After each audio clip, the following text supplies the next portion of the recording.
ng aking pamangkin na 18th birthday. Ngayon, siya ay gadibo.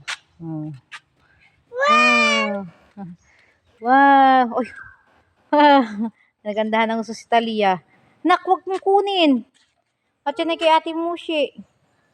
Ganda, oh. Doon naman tayo ay sa loob. Tawan-tuwa si Talia ay nakakita ng lobo.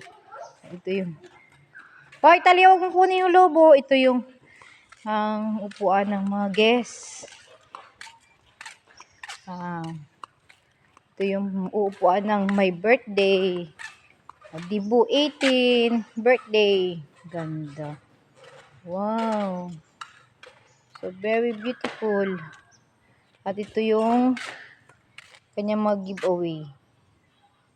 Hindi pa nagasimula. Ito pa yung mga bangkong upuan ng bisita. Wow, ganda. Talia, say hi. Naglalaro si Talia ng lobo. Upo ka nga, bibi, dito. Talia, dito ka nga, bibi. Talia, dito ka, sa harap. Wow. Wow. Dito ka sa harap. Ganda ng venue. Tingin. Wow. May regalo na.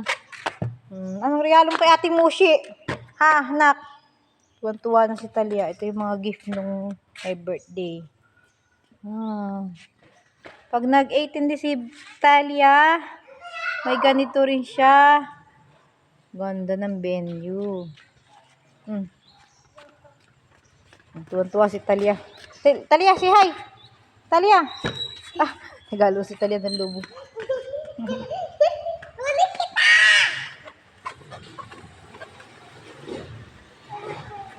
Huwag na, baka maputok yung lobo. Makukunin mo dyan. Ito, ulit. Maganda. Pink. Anong color niyan? Anong hawak mo, anak? Patingin nga, say hi. Yan. Ganda. Pagpasensyo ka nga. Wow. Tas harap din eh.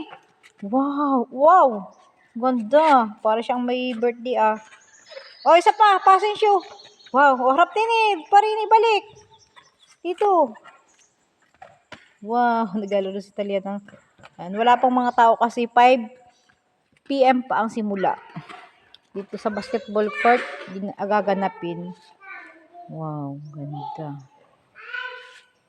Ang kanyang motif ay purple.